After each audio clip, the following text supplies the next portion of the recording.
Hello friends. तो next है no fault liability. कहते हैं under section 141 motor vehicle act 1988, ठीक है, प्रोवाइड्स करवाता है। कहते हैं वेयर द डेथ और परमानेंट डिसेबिलिटी, या तो डेथ हुई है या कोई परमानेंट डिसेबिलिटी है किसी पर्सन की, ठीक है, has a resulted for any accident arising out of the use of motor vehicle. Motor vehicle की वजह से कोई एक्सीडेंट हुआ और किसी की डेथ हुई या परमानेंट डिसेबिलिटी हुई, तो जो ओनर है जो व्हीकल का वो लायबल होएगा तो विक्टिम का, कि कहते हैं ओनर ऑफ द व्हीकल्स और ओनर ऑफ द व्हीकल और ओनर्स ऑफ द व्हीकल्स, या तो एक मालिक या जो उसके व्हीकल के ज़्यादा मालिक हैं, ठीक है, वो जॉइंटली या सेवरली लायबल होंगे कंपनसेशन पे करने को जिसकी डेथ हुई है या कोई डिसेबलमेंट हुई है, ठीक है, according to the provision of the section, ठीक है। कहते material changes in law is that हम मेन बात क्या है, कहते जो नेग्लिजेंसी है वो ओनर की है चाहे यूज़र की है मोटर व्हीकल का, ठीक है, वो डिपेंड नहीं करता, वो रेलिवेंट नहीं है, no longer relevant to decide, वो डिसाइड करने के लिए नहीं है कि हाँ जी क्वेश्चन ऑफ लाइबिलिटी की हाँ जी इसकी गलती है, ठीक है। वो चीज़ अंडर सेक्शन 143 स्पेशली कहते प्रोवाइड्स करवाता है, जो क्लेमेंट है shall not be required to plead और इस्टेब्लिश, उसको अपना कुछ क्लैरिफिकेशन और प्लीड या इस्टेब्लिश करने की ज़रूरत नहीं होती जिसकी डेथ हुई है या डिसेबलमेंट हुई है कि हाँ जी भी किसकी गलती है, ठीक है। तो इसी सेक्शन को कहते हैं नो फॉल्ट लाइबिलिटी कहा जाता है।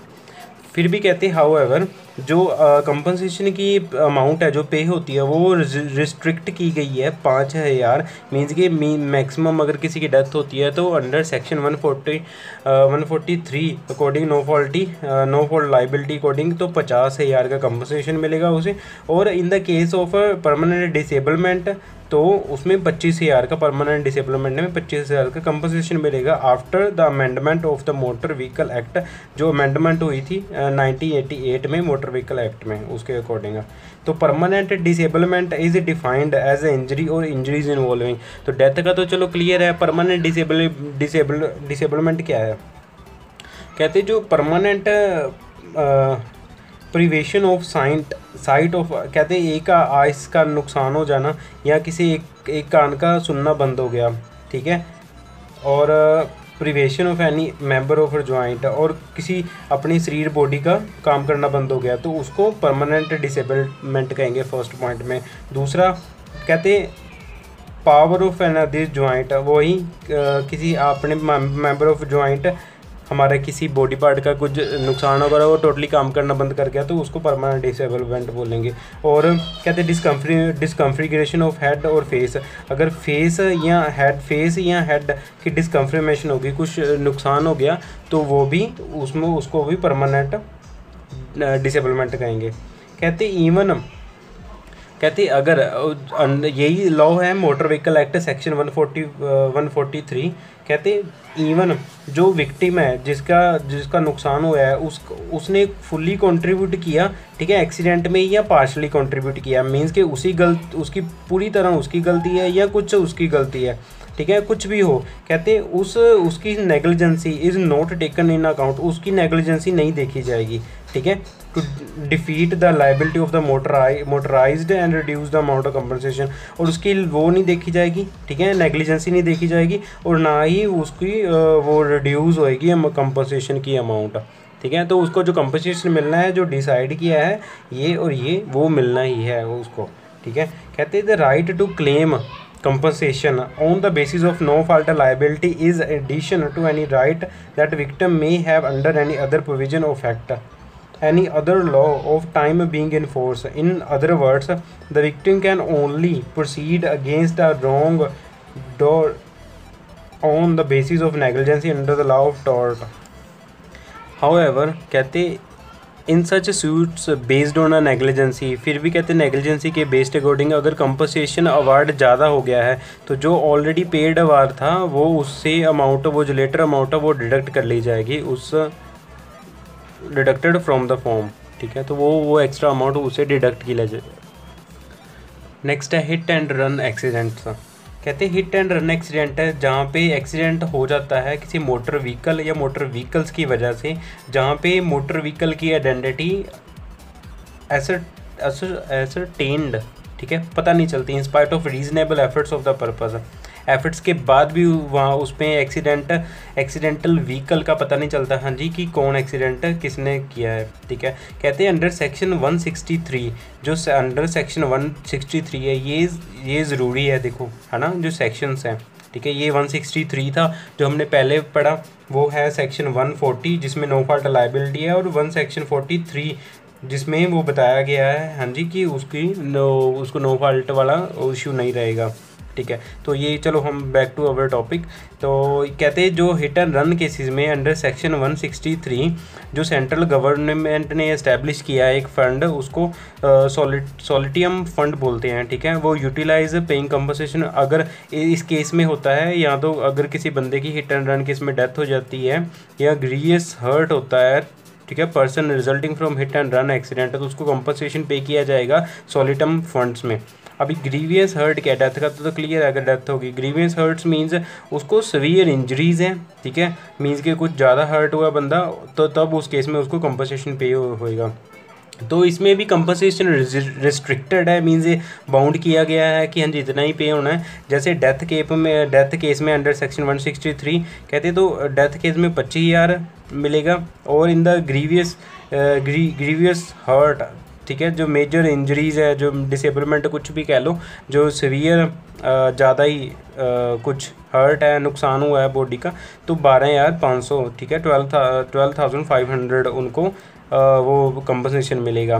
ये हुआ है amendment act motor vehicle act 1988 में।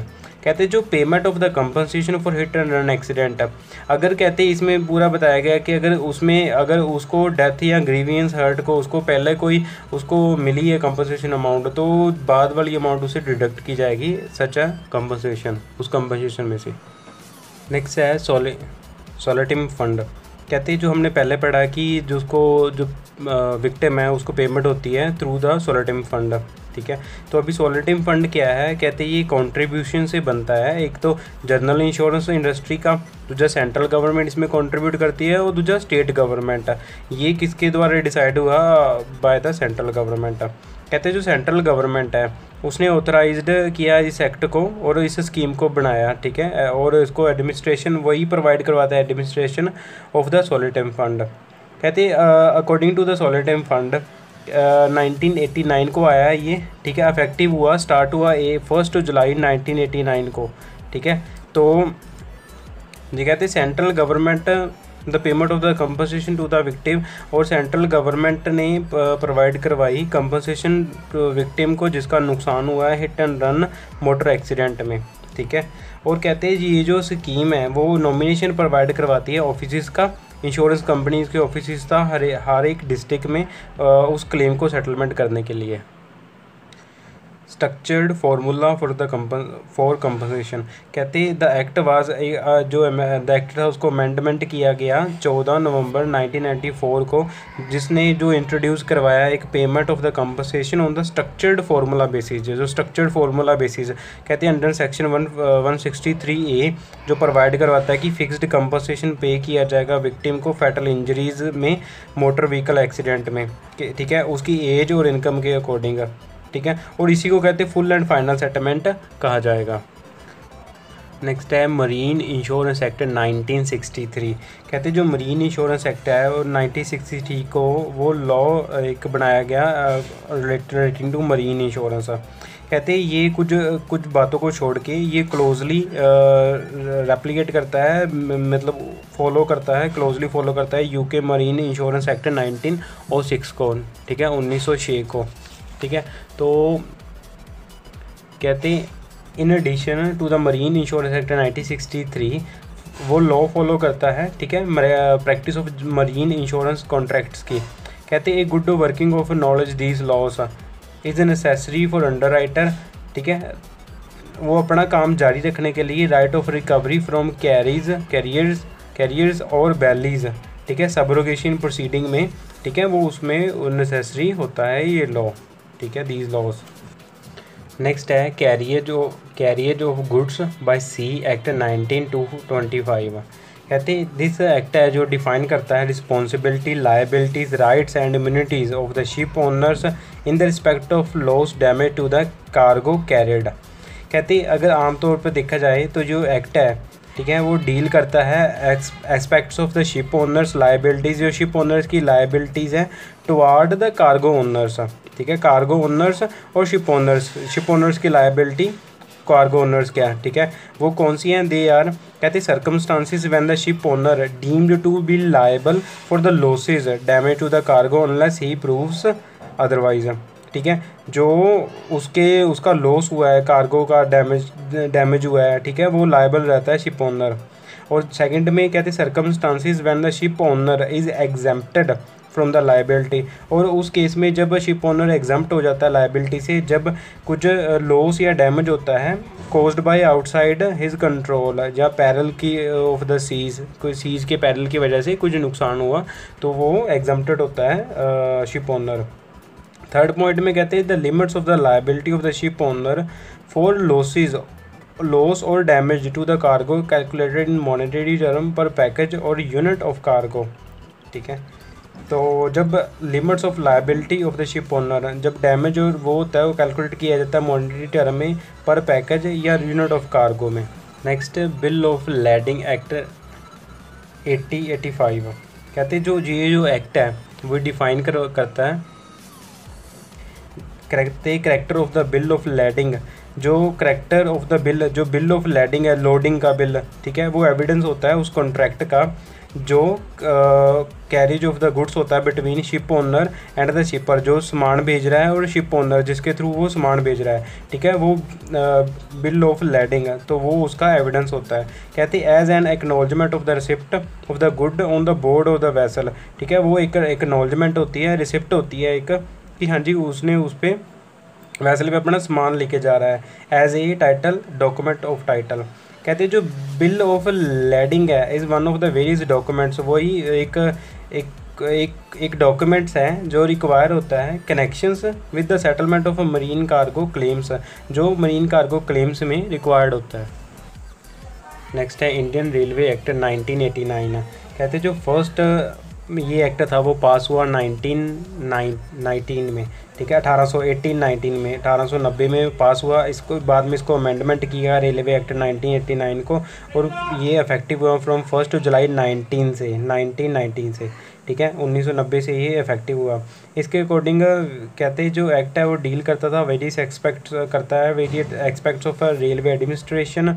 कहते हैं इसमें ऑल्सो एक प्रोविज़न है जो मरीन इंश्योरेंस से बिल्कुल मिलता जुलता है। कहते हैं ये जो प्रोविजंस हैं वो rights and liabilities of the railway as a carriage of goods, ठीक है, वो रिलेट करते हैं rights and liabilities of the railway as a carriage of goods, ठीक है। जो रेलवे क्लेम ट्रिब्यूनल एक्ट 1987 है, कहते वो प्रोवाइड करवाता है information to the tribunals to deal with the claim of cargo losses, personal injuries, refunds of excess freight etcetera and prescribes procedure thereunder. और इसी एक्ट में वो प्रिस्क्राइब किए गए हैं जी कि कैसे क्लेम सेटलमेंट होना है, पर्सनल इंजरीज के बारे में, और refund of excess freight etcetera, ठीक है। और नेक्स्ट है कैरियज बाय रोड एक्ट 2007।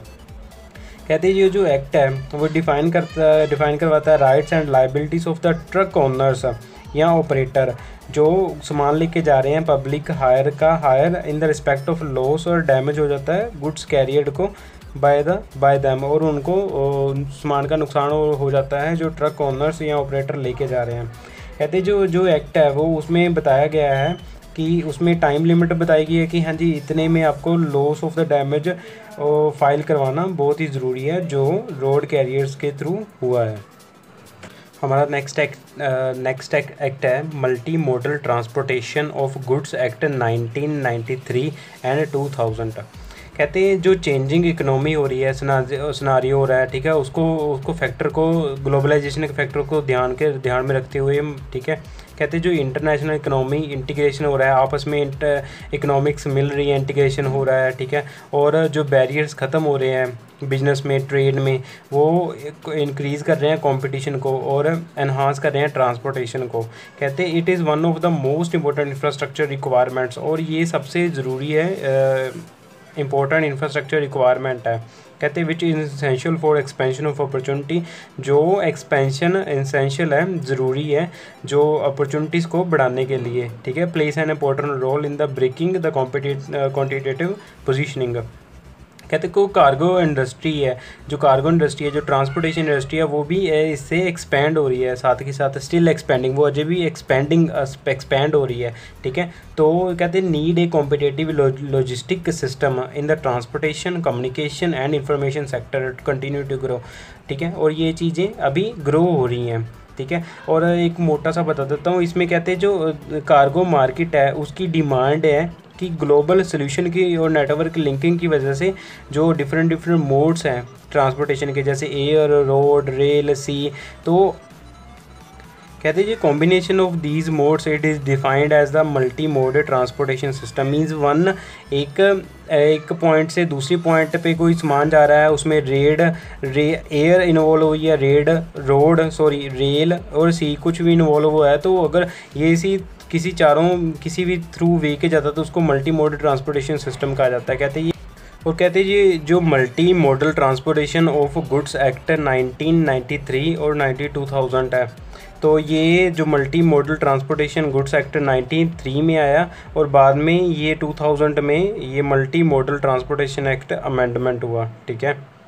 तो ये उसी के लिए सारा कि हाँ जी, अगर कोई कैरियज या कोई गुड्स रोड के थ्रू, रेल के थ्रू, सी के थ्रू या एयर के थ्रू, ठीक है, डिफरेंट कंट्रीज़ में, ठीक है, वर्ल्ड में ट्रांसफ़र हो रही है, ठीक है, उसको कवर करने के लिए एक सिंगल कॉन्टैक्ट में ये एक्ट लागू किया गया, multi transportation of goods act 1993। Next है एम्प्लॉय कंपनसेशन एक्ट 1923, ठीक है, 1923। पहले इसको वर्क्समैन कंपनसेशन एक्ट कहा जाता था, ठीक है, यही लिखा है कि name that workman compensation act 1923। कहते हैं ये फोर्स में आया फ्रॉम 1 जुलाई 1924 को, ठीक है। और कहते हैं ये प्रोवाइड करवाता है payment by the employers to the workman for compensation, ठीक है। अगर किसी वर्कमैन को कोई इंजरी होगी, ठीक है, बाय द एक्सीडेंट, और या कोई डिसीज़ होगी उसके वहाँ पे काम करने के दौरान, तो ये एम्प्लॉयर वर्कमैन को एम्प्लॉयर से कंपनसेशन प्रोवाइड करवाता है, ठीक है। और कहते हैं जो ऑब्जेक्टिव्स हैं वो नीचे स्टेट किए गए हैं। तो कहते growing complexity of the industry in this country with the increased use of machinery और मशीनरी के मतलब अभी कम्प्लेक्सिटी बढ़ रही है, ठीक है, गुंजलता, ठीक है, वो काफ़ी इंडस्ट्री बढ़ रही है, तो इंक्रीजिंग यूज़ ऑफ अभी मशीन उसकी यूजेस इंक्रीज़ हो रही है।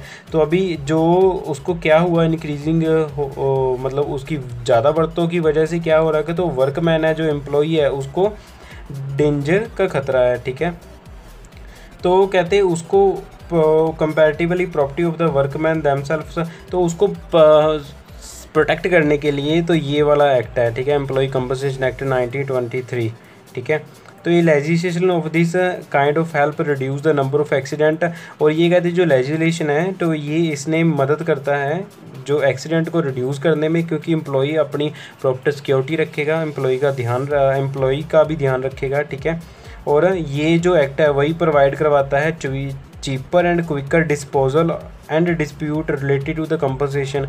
अगर कोई कंपनसेशन में कोई उसको प्रॉपर तरीके से आसानी से जल्दी, ठीक है, क्लेम्स को कंपनसेशन को थ्रू सिविल कोर्ट, ठीक है, through the tribunal then the possible under the civil court, और उसके थ्रू ये एक्ट उसको कंपनसेशन प्रोवाइड करवाता है एम्प्लॉयज़ को फ्रॉम द एम्प्लॉयर।